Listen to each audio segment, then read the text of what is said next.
আমরা যারা মানে 90 দশক থেকে যারা খেলা দেখি তাদের কাছে পঞ্চপাণ্ডব আসলে একটা মানে স্মৃতির জায়গা আর কি। যারা বিশেষ করে মাশরাফি ক্যাপ্টেন্সি নেওয়ার পরে বাংলাদেশ দলের যে পরিবর্তনটা হয়েছিল, বিশেষ করে মানসিকভাবে আমরা যেভাবে লড়াই করছি প্রত্যেকটা গেম, এটা অসাধারণ ছিল। এখন ভাই এটা তো সত্য যে সবাই সবসময় তো আর আমরা আমরা কনসিস্টেন্টলি তো এই পঞ্চপাণ্ডব তো আপনার সবসময় থাকবে না। এটা তো একটা সময় পরে তো সবাই বয়স হবে, সবাইকে চলে যেতে হবে, এটাই সত্য। তো ওই হিসাবে আসলে কি আমার কাছে মনে হয় যে পঞ্চপাণ্ডবের ওই সময়টা সেরা ছিল। বাট আনফরচুনেটলি আমরা যেটা আমার সবসময় দুঃখ থাকে যে আমাদের ইনফ্রাস্ট্রাকচার ওইরকম কারোকে কোনো পাইপলাইনে ওরকম তারকা ক্রিকেটারকে আনতে পারেনি। আচ্ছা, সাকিবুল হাসান বাংলাদেশের one of the finest cricketer, এটা নিয়ে আসলে কোনো ডাউট নেই। আপনি ক্রিকেটের দিক থেকে যদি কথা বলেন, তার ক্রিকেট সেন্স এবং এভরিথিং টপ নচ। একজন ইন্টারন্যাশনাল প্লেয়ার হিসেবে আমার এর থেকে বেশি কিছু বলারও নেই। বাট ব্যক্তি হিসাবে উনি বিতর্কিত, এটা নিয়ে আমরা কথা না বলাটাই ভালো। যেহেতু ক্রিকেটে তাকে ফেরা নিয়ে যেটা বলতেছেন, আমি আমার আরেক ভাইয়ের সাথে আমিও একমত। বাট কারণ হলো, আমরা যদি একটা পাইপলাইন তৈরি না করতে পারি, এটা এক্সাম্পল হবে না। দেখেন, সবারও কিন্তু একটা ট্রানজিশন টাইম থাকে, যেটাতে তার নিজেরই ডিসিশন নেওয়া উচিত যে তার থাকা উচিত কি না থাকা উচিত না। এটা যদিও তার ব্যক্তিগত ব্যাপার, তারপরে আমার কাছে মনে হয় যে আপনি যদি পাইপলাইনে নতুন ক্রিকেটার তৈরি করতে চান ইন্টারন্যাশনাল মানে মানদণ্ডে, তাহলে আমার মনে হয় আমরা নতুন প্লেয়ারদের নিয়ে কাজ করা উচিত। কারণ অ্যাথলেটদেরও একটা এইজের ব্যাপার থাকে এবং ফিটনেসের ব্যাপার থাকে। সেই অনুপাতে সাকিবের সাথে যারা আছেন, যারা ফিটনেস লেভেল নিয়ে এখনো ফিটনেস ফিট যদি আপনি চিন্তা করেন, আমি বলতেছি না সাকিবের ফিট না, বাট আমার কথা মনে হচ্ছে যে নতুন প্লেয়ারদের আনার জন্য একটা আমাদের পাইপলাইন তৈরি করা উচিত, এগুলো নিয়ে কাজ করা উচিত। আমার মনে হয় বয়স হয়ে গেছে তো there has to be a transition. যদি সবাই বলে কোহলি সারা জীবন খেলবে, রোহিত সারা জীবন খেলবে, তাহলে তো নেক্সট জেনারেশন তৈরি হবে না। শুভমান গিল তো তৈরি হয়ে গেছে। আপনি চিন্তা করেন, স্টিভ স্মিথ যদি না সরতো তাহলে তো টিম ডেভিড আসতো না। সো সাকিব আল হাসান যদি না সরে তাহলে নতুন প্লেয়ার আসবে কোথা থেকে? I think it's all right. It's all right. He is 38, I think, 38, 39. So it's time to make way for the new generation. মাহমুদুল্লাহর অনেকগুলো ম্যাচ আছে যেটাতে আসলে বাংলাদেশ হেরে যাওয়াটা স্বাভাবিক ছিল এবং সবাই এক্সপেক্টও করছিল, অনেক ওই স্টেডিয়াম থেকে চলে গেছিল। এরকম অনেক ম্যাচ আছে যেখানে মাহমুদুল্লাহর অসাধারণ ব্যাটিং এর কারণে আমরা জিতছি। মুশফিকুর রহিমেরও একটা অসাধারণ অনেকগুলো ইনিংস আছে। তবে সেরা মোমেন্ট বলতে শ্রীলঙ্কার সাথে যখন আমরা লাস্ট মাহমুদুল্লাহর যেই শেষ বলের 6টা যেটা ছিল, সেটা অসাধারণ ছিল। এটা আমার মনে হয় এটা আমরা কেউই ভাবি নাই যে এইভাবে আমরা ম্যাচটা জিততে পারি। আমার কাছে যেটা মনে হয়, বাংলাদেশের ইনফ্রাস্ট্রাকচারটা, ক্রিকেটের যে ইনফ্রাস্ট্রাকচারটা, সেইখানে আসলে করাপশন একটা মেইন ফ্যাক্টর। আর যে আমাদের ইনফ্রাস্ট্রাকচারটা আমার কাছে মনে হয় যে ওই লেভেলে আছে, যেটা আসলে যেটা আমরা যদি পাশের দেশে ইন্ডিয়ার কথা বলি, তাদের ক্রিকেটারদের কামিং এর জন্য যে ইনফ্রাস্ট্রাকচারটা আছে, ওদের ইনফ্রাস্ট্রাকচারগুলো অনেক সুন্দর। যেমন পেস বোলিং ইউনিটের জন্য আলাদা করে আপনার একাডেমি আছে, বিভিন্ন সেক্টরগুলোতে স্পিনের জন্য কাজ করার জন্য আলাদা একাডেমি আছে। যেই ইনফ্রাস্ট্রাকচারগত যেই সাপোর্টটা দরকার, আমার মনে হয় এইটারও অভাব আছে। এরপরে আপনার ক্রিকেটটাকে যদি আপনি আরো ব্রডকাস্ট করতে চান, চারিদিকে ছড়ানো যায়, জেলা উপজেলাতে ছড়ানো যায়, এইসব দিকগুলো নিয়ে যদি কাজ করা যায়, আমার মনে হয় আরো বেশি ক্রিকেটাররা আসবে, ওরা আরো বেশি শাইন হবে। আমার মনে হয় ওইসব জায়গাগুলোতে নিয়ে আরো বিস্তর কাজ করার জায়গা আছে, যেখানে আপনার ভালো ক্রিকেটার উঠে আসার সম্ভাবনা তৈরি হতে পারে। দেখেন, লিগ এবং লিগে খেলার স্তরটা আপনি যদি চিন্তা করেন, একটা ছেলে সেকেন্ড ডিভিশনে রান করা আর ফার্স্ট ক্লাসে রান করা তো এক কথা না। তো জিনিসটার ভিতরে ডিফারেন্স আছে। যদিও আপনি উনি লাস্ট মনে খেলেছে গ্লোবাল টি20 খেললেন, রাইট? গ্লোবাল টি20 খেলেছেন, জিটিএল এ দেখেন যেগুলো টিম গিয়েছে ওগুলো সব সেকেন্ড স্ট্রিং টিম। কোনোটাই কিন্তু তার মানে অস্ট্রেলিয়া যে টিমটা গেছে সেকেন্ড স্ট্রেংথ টিম, তারা তো বিবিএল এর টিম পাঠায় নাই। অথবা আপনি যদি মানে শুধু রংপুর রাইডার্সকে যদি দেখেন, তারা ফুল স্ট্রেংথ খেলছে না। ওয়েস্ট ইন্ডিজের টিমটা তো মনে হয় ফুল স্ট্রেংথ খেলছে, বাট মেনি টিমস হয়েছে যারা ফুল স্ট্রেংথ ছিল না। যেখানে আমাদের কাজ করা দরকার যে আমাদের নিচের লেভেলে অনেক ক্রিকেটার আছে যারা ধরেন সেকেন্ড ডিভিশন খেলছে, ফার্স্ট ডিভিশন খেলছে, প্রিমিয়ার কোনোদিন খেলে নাই, and they have better quality than premier league players.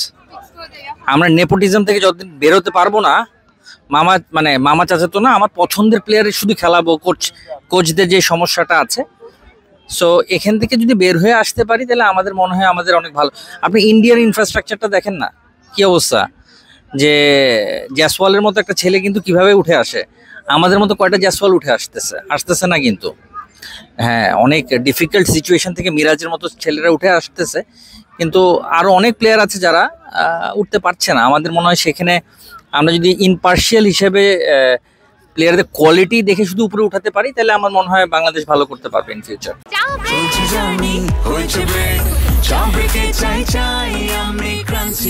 যে কোনো চা ব্রেকে বিস ক্লাব ড্রাই কেক, চায়ের সাথে আয়েশ। সোহান অ্যাকচুয়ালি লেট অর্ডারেও ভালো মারে, মানে পিছনের দিকে ভালো মারে। যদি আজকে ভালো খেলে নেয়, স্কোর কার্ড দেখলাম আজকে মনে হয় 11 বলে 4-5 রান করছে। সো বাংলাদেশ টিমের জন্য দরকার আছে, but at the same time Jaker Ali Jaker is doing good ওই জায়গায়। সো টাফ ওই জায়গায়। মানে দেখেন, বাংলাদেশ ক্রিকেট তো আগে থেকে ভালো করছে, এটাই সত্যি কথা। অন্যরা একটু বেশি ভালো করছে। অন্যরা যদি 10 কিলোমিটারে যাচ্ছে, আমরা 8 কিলোমিটারে যাচ্ছি, এটাই প্রবলেম। সো আমরা যখন 11 কিলোমিটারে যেতে পারবো তখন দেখবো যে আমাদের র্যাঙ্কিং ভালো হচ্ছে, এছাড়া হবে না।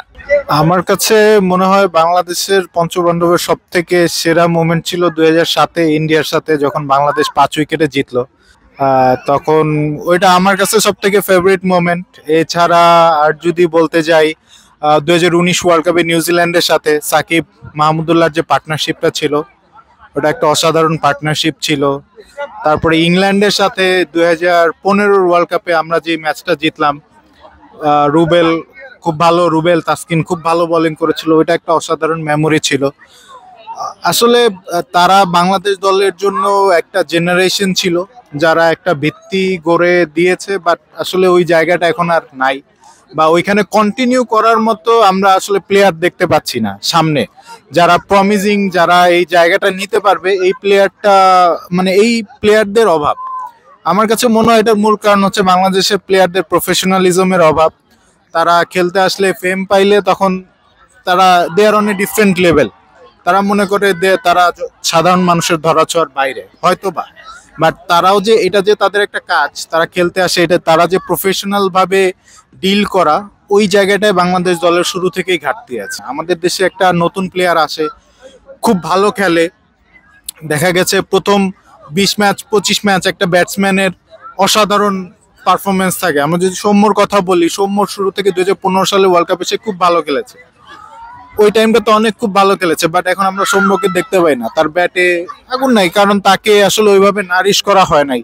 তাকে যেভাবে গ্রো করানো, একটা কন্টিনিউয়াস ইমপ্রুভমেন্ট প্রসেসের মাধ্যমে যেভাবে গ্রো করানো দরকার ছিল, এটা করতে বাংলাদেশ ক্রিকেট ম্যানেজমেন্ট ব্যর্থ। আমার মনে হয় প্রফেশনালিজমের জায়গা থেকে প্লেয়ার নিজেরাও ব্যর্থ, যে তারা তাদের ধারাবাহিকতাটা ধরে রাখতে পারে না।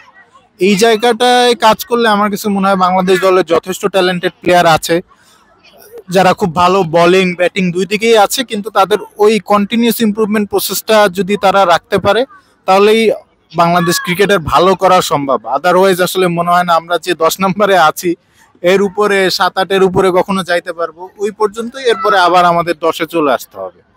উন্নতি, তামিম তো আসলে বাংলাদেশ দলে অনেকদিন খেলেছে, সে মানে একটা ইম্প্যাক্টফুল প্লেয়ার ছিল, সে বাংলাদেশ দলকে খুব ভালো করে চিনে।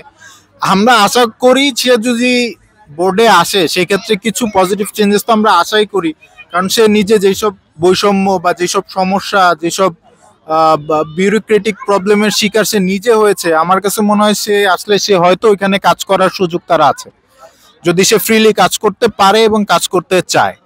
সেই ক্ষেত্রে বাংলাদেশ দলের মানে বোর্ডের স্ট্রাকচারাল ইমপ্রুভমেন্টের জায়গাটা অনেক বেশি তার হাত ধরে, শুধু তার হাত ধরে নয়, যে কোনো বিগত দিনে তার সাথে যেসব প্লেয়াররা খেলেছে তারা যদি অ্যাক্টিভলি অংশগ্রহণ করে যে ক্রিকেটের সংগঠক হিসেবে, তাহলে আমার কাছে মনে হয় বাংলাদেশ দলের ইমপ্রুভমেন্টের জায়গা আছে। তাহলে মেন্টালিটিতে একটা চেঞ্জেস আসবে, বোর্ডেরও ইভেন প্লেয়ারদের উপরেও এটা একটা বড় ইফেক্ট পড়বে। তামিম তো আসলে অসাধারণ ক্রিকেটার, এটা নিয়ে তো আমার বলার কিছু নাই, বাট আসলে একটা সংগঠন পরিচালনা করার জন্য আসলে শুধুমাত্র ক্রিকেটীয় নলেজ থাকলে তো হবে না, এখানে আপনার ম্যানেজমেন্টের একটা বিশাল ব্যাপার থাকে। আপনার একটা প্রতিষ্ঠানের তো শুধু ক্রিকেটাররা থাকে না, ক্রিকেটার তারা তাদের একটা অংশ থাকে, বাট এখানে ম্যানেজমেন্টটা, অপারেশন ম্যানেজমেন্ট, ফাইন্যান্স, মার্কেটিং অনেকগুলো সাইট থাকে। আপনি একটা এগুলো নিয়েই আসলে ক্রিকেট বোর্ড আর কি, কারণ এগুলো সম্পর্কে নলেজেবল আসলে না থাকলে খুব বেশি ইমপ্রুভমেন্ট হয় না। বাট ক্রিকেটীয় নলেজের ব্যাপারে তামিমের এইসব নলেজ নিয়ে তো আমাদের কনফিউশন নাই, বাট অল দ্য বেস্ট যদি সে হইতে চায়। আমাদের উচিত যে আসলে বোর্ডে এমন একজনই আসুক যিনি ক্রিকেট সম্পর্কে ভালো ধারণা রাখে।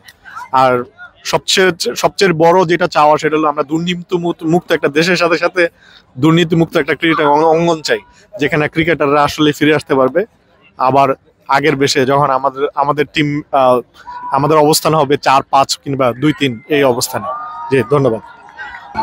বাংলাদেশ ব্যাটিং এর শুরুটা ভালোই করেছিল, কিন্তু আসলে শেষের দিকে কিছুটা মোমেন্টাম লস হয়ে গেছে, যার কারণে তো 200 করার মতো একটা ট্র্যাক ছিল, কিন্তু 200 রান হয়নি। বাট হয়তো এখানে একটু কাজ করার জায়গা আছে। বাংলাদেশের উচিত জিনিসটা, হঠাৎ করে বেশ কয়েকটা উইকেট পড়ে যাওয়ার কারণে বেশ মোমেন্টাম লসে আমরা কিছু প্রায় 20 রানের মতো আমাদের কম হয়েছে এই ম্যাচে। বাট শেষে কয়েকটা ওভারে এরা বেশ মোটামুটি রান করে একটা ভালো স্কোর করতে পেরেছে। আই গেস ভালো ডিপেন্ডেবল স্কোর। এখন বাকিটা বোলিং এর উপরেই ডিপেন্ড করে। হ্যাঁ, জিসান ভালো ব্যাটিং করেছে। গত ম্যাচেও জিসান খুব ভালো ব্যাটিং করেছে। এই ম্যাচেও একটা আনফরচুনেট রান আউট ছিল, ওটা অ্যাভয়েড করা গেলে হয়তো রান তখন আরো কিছু বেশি আসতো। আমরা যখন আসছি তখন অলরেডি আপনার 14 ওভার খেলা চলতেছিল, মনে হয় বাংলাদেশের 2 উইকেট বা 3 উইকেট ছিল আর কি। বাট পরবর্তীতে দেখা গেছে যে উইকেটগুলো খুব দ্রুত চলে গেছে, যেটা আনএক্সপেক্টেড ছিল। আর বাংলাদেশের ব্যাটিং অ্যাপ্রোচটা আমাদের কাছে পজিটিভ মনে হয় নাই। আর ফাইনালি যেটা আমার কাছে মনে হয়েছে যে বাংলাদেশের আসলে আরো অনেক ওয়ার্কআউট করতে হবে। আমার মনে হয় না যে ইন্টারন্যাশনাল লেভেলে খেলতে গেলে মানে এই ধরনের অ্যাপ্রোচ আমরা এক্সপেক্ট করি আর কি, আরো বেটার এক্সপেকটেশন করি। আমি আরো বেশি ডিসঅ্যাপয়েন্টেড যে বাংলাদেশে যারা জাতীয় দলে খেলে তাদের 3-4 জন ক্রিকেটার এখানে আছে, কিন্তু তাদের অ্যাপ্রোচ, ব্যাটিং অ্যাপ্রোচ, পারফরমেন্স কোনো কিছুই আমাদের কাছে বেশি একটা ভালো লাগে না আর কি। আর বরঞ্চ জিশান আলম যে ছেলেটা, আমি মনে করি আমি মনে করি তাকে আরো শাইন করলে সে নেক্সটে আপনার বাংলাদেশে আসতে পারে আর কি, জাতীয় দলে আসতে পারে। না, আমার আজকে খেলার মধ্যে ওরকম ভালো মনে হয় নাই। ইভেন ওরকম আমরা আরো বেটার, মানে আমরা চাচ্ছিলাম যে আরো মানে প্রতিদ্বন্দ্বীমূলক খেলাটা হবে আর কি, যেখানে আপনার বাংলাদেশ যেহেতু একটা উপরের সারির দল, তারা আরো তাদের কন্ট্রোলটা আরো ভালো থাকবে। 10 নম্বরে, হ্যাঁ। এটাকে আসলে বর্তমান যে সিচুয়েশন এই অনুপাতে ঠিক আছে, কারণ আমরা তো যেভাবে মানে ওভারঅল পারফরমেন্স করতেছি সেটা খুবই খারাপ ছিল। সেই অনুপাতে আমরা 10 নম্বরে আছি, এটা আমাদের এক্সপেক্টেডই।